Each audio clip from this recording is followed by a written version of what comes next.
As I speak to you, my grandma Adighinije is being lowered 6 feet under. Yeah, my darling grandma. Some of you on this channel know her because I've made several videos with her, but sadly I cannot be there for her funeral. So I'm paying my own respect to her from here. As most of you know, I just came back from Nigeria, and yeah, I can't make it to her funeral. When I went to see my grandma, some of you saw the video. She was hale and hearty. She was strong, physically strong. Nothing was wrong with her. The only thing she complained about, of course, while I was entering, I noticed that she couldn't recognize me, which she normally did whenever I visit her. She recognized me in December 2019, which was the last time I saw her before that time. So when I was walking in and she didn't recognize me, she was asking my mom who I was. That was the only problem she had. She was going blind because she had cataract. And then I left Nigeria and came back here, and I received a call from home telling me that my grandma was in a coma. What happened was that she lived, yeah. And you have to remember to use the past tense for her now. She lived with a teenage boy, and my cousin lives just outside her gate. Like, as soon as you step out of my grandma's gate, that's my cousin's house. My cousin lives there with his family. So she always has people around her. Not that she's weak or anything. Yeah, she was 90. Yeah, I actually thought that she was older than that, but her brother in the US confirmed that she was 90 years old. Yeah, and for a 90-year-old, she was quite strong. What happened was that the teenage boy living with her, said that he came out to the front porch, you know, that place that she normally sits,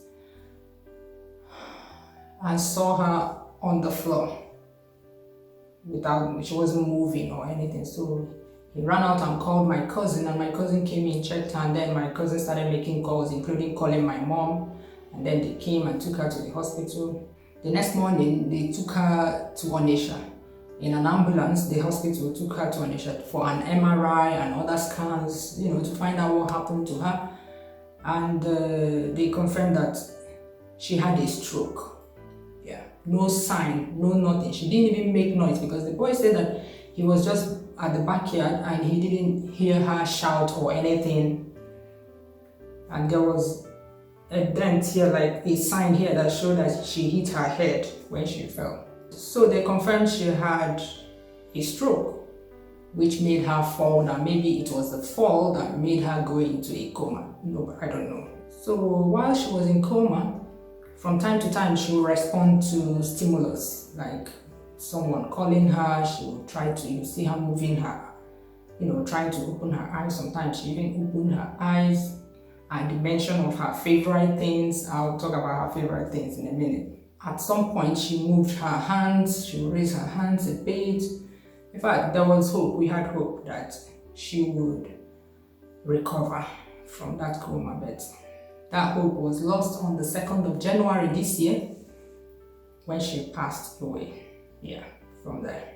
She's the second very close family member. I'm not talking about close as in blood relation. I'm talking about a family member that is close to my heart. The other person was my dad. I lost my dad last year. It's actually 1 year ago now that I lost my dad. And my dad's death did not even shock me as much as my grandma's death, because my dad was sick for 2 years. My dad had dementia, so for 2 years his health slowly deteriorated up to a point in the last 2 months of his life, or in the last month of his life, he was really bad. So I would say that the protracted illness kind of prepared me for my dad's passing. But anybody that would tell me that today I'll be sitting here mourning my grandma, I will tell that person that you are lying. You are lying. But here we are.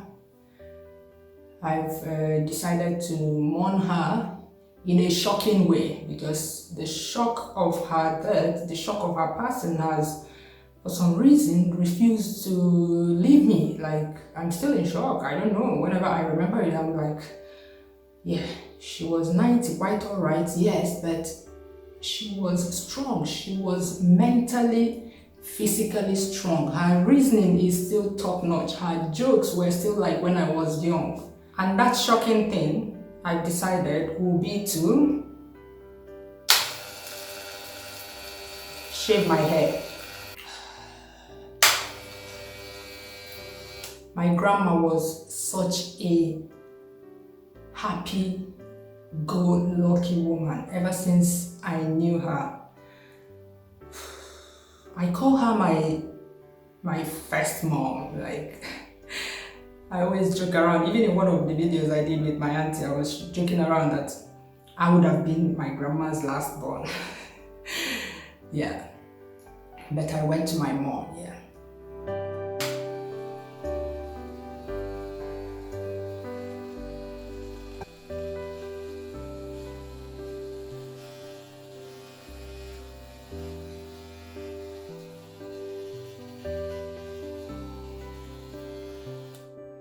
I lived with my grandma when I was very young, and talking about young, I mean so young. You see, when I was 4+, I was crying so hard, crying so much. Okay, I grew up in Enugu and my grandma lived in the village, alright? So I was crying so much that I wanted to go to school. I want to go to school. I want to go to school. But I was not old enough to go to school. You know, in those days, you have to put your hand over here. First of all, you have to be 6. But if you're not 6, if you put your hand like that, and it gets to your ear, you can start. If you're like 5+, yeah.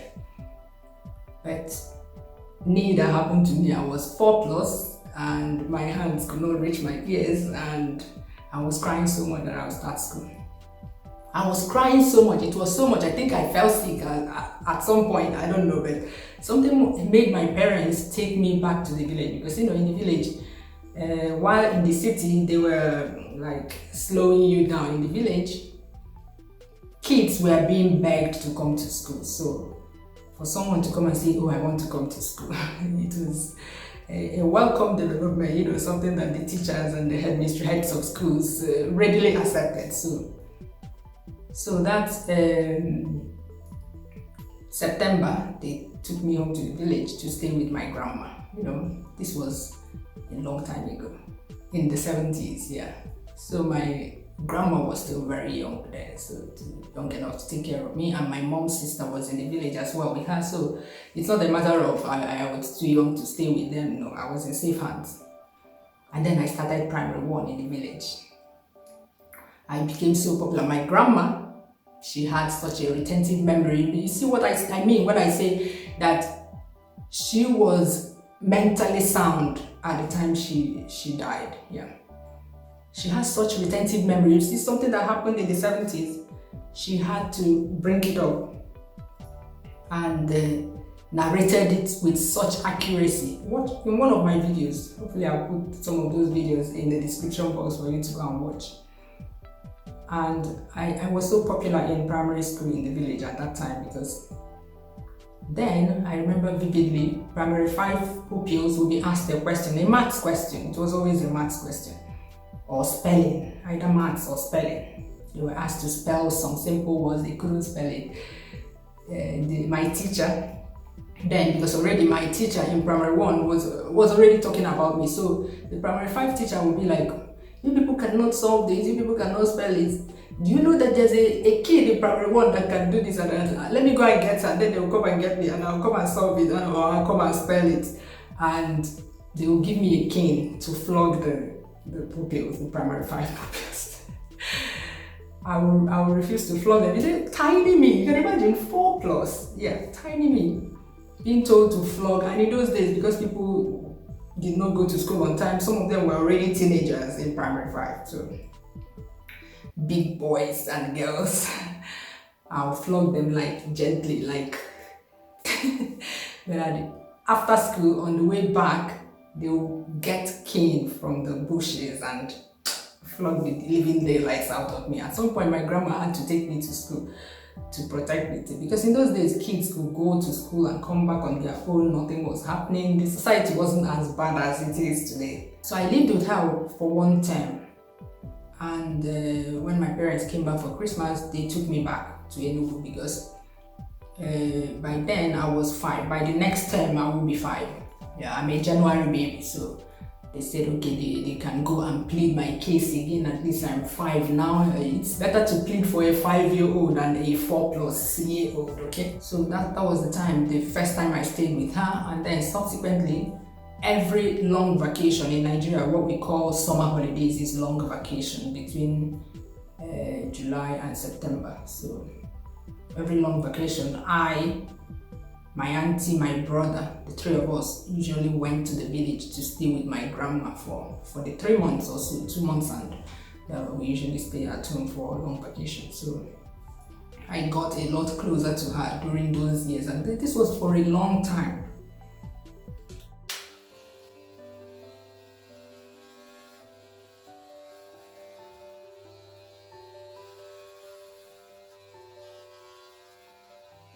My grandma is the true definition of I can't kill myself. She's a hardworking woman, no, but when you come to the way she lives her life, she's an I can't kill myself kind of woman. In those days when she came for Omugo, for my younger siblings. Okay, for those who don't know, in Igbo land, Omugo is when a woman has a baby. For instance, if I have a newborn now, my mom will come for 3 months to take care of me, because while I recover from pregnancy and childbirth, yeah, she'll be doing all the different things about Omugo. Yeah, I don't want to start talking about Omugo in this video because it's a long story. So when she came, my dad already knew her. So before she came, my dad would line up cartons and cartons of her favorite brand of beer, Golden Guinea. In those days, Golden Guinea. And early in the morning, she would just come out and sit down at the front door, bring out her tobacco, snuff. She snuffs tobacco. She put it on her finger like this and put it on her nose and inhale it. And after inhaling it, she would open her eyes like this to be red. She'll be looking like she'll have a fixed gaze for some minutes till that one digests or assimilates. I don't know what happens to it. And then she'll get another one. She's so addicted to tobacco that ever since I knew her, she's been snuffing tobacco.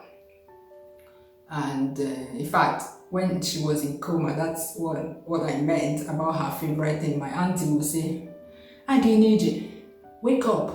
I brought your tobacco. And she would open her eyes and raise her hands. Yeah. To grab her tobacco. It's her favorite thing. Don't play with her container of tobacco.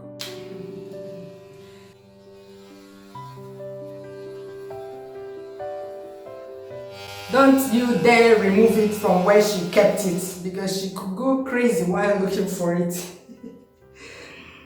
And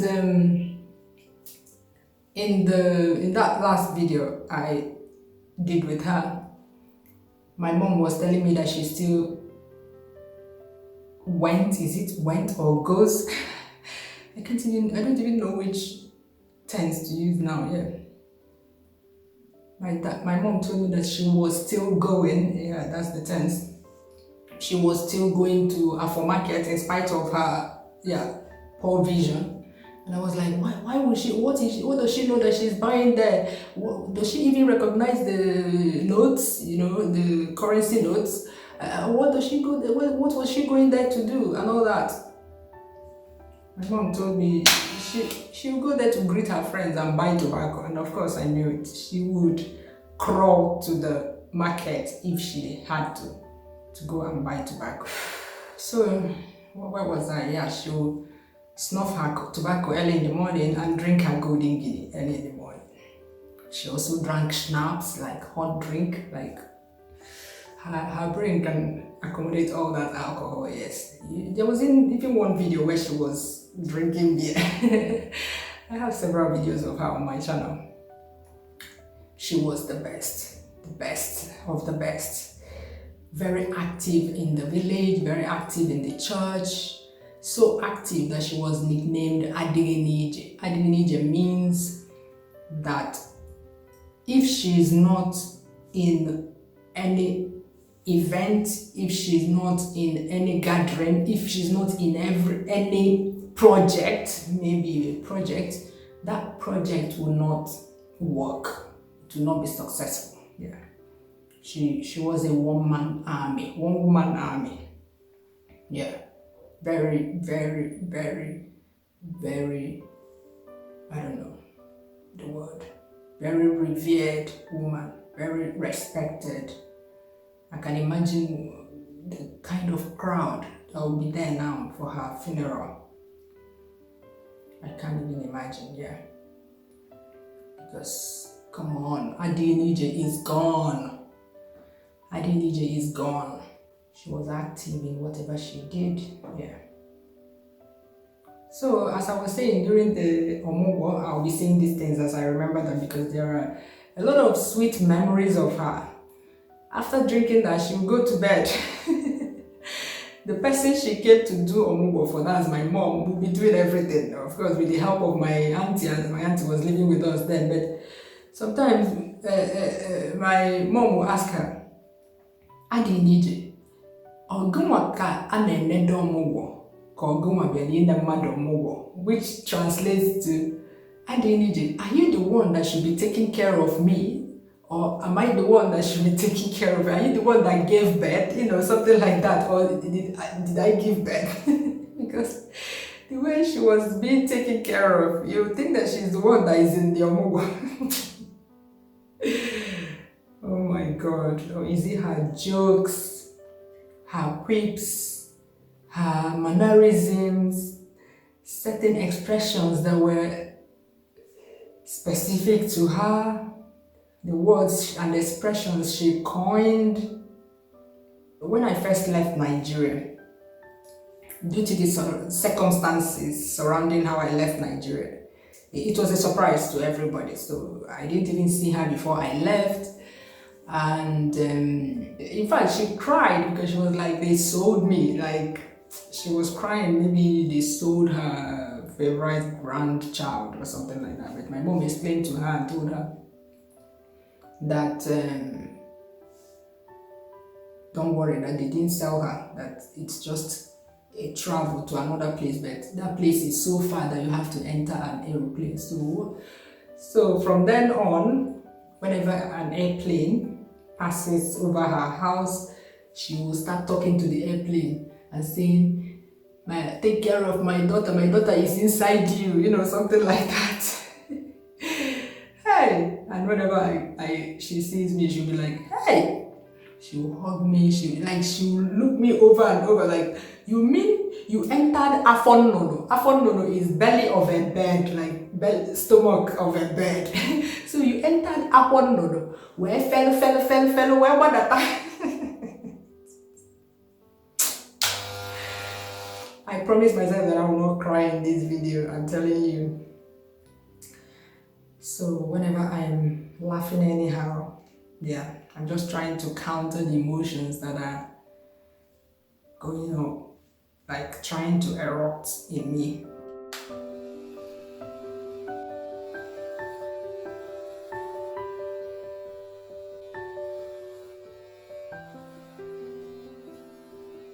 In those days, and by those days I'm talking about the 90s, or is it 80s? As late as the 90s, yeah. Shaving your hair is part of is an Igbo culture, yeah. Where you shave your hair in respect for the dead. So usually the spouse of the person that died, if the person is married, and the children, if they have children, will shave their hair in mourning, yeah. And in those days, we wore black as well. for mourning. Wear black, but these days wear white. So since today is the burial, tomorrow, okay, starting from the day before, we do the service of songs, which is the wake keep. So the church come and church members and family members come around and the pastor prays and they sing songs, light candles, do other things that they want to do, dance around, and then people will be fed, and then the next day, which is today, they will go to, early in the morning, they will go to the mortuary and take her body, if she hasn't been buried before now, because some people, when they die, they bury them immediately and then have the funeral later. So in her own case, she was in the mortuary since 2nd of January. So they will go early in the morning, they went to the mortuary, prepare her body, then put it in the coffin, then bring her home, and the pastor and all the women's groups in their uniforms, every group that she belonged to, Mothers Union, we are Anglicans and she was an Anglican, Women's Guild, Women, Mothers Union,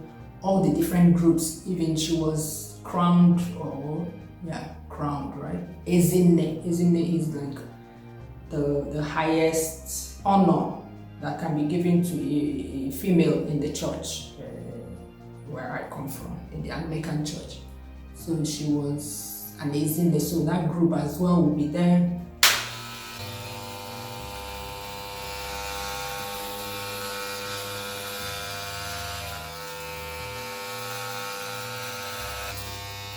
So I decided to share this with you guys because a lot of you have been following my journey with my grandma. I decided to share with you guys because a lot of you know her. Recently, some people are still asking me to show my grandma that drinks beer.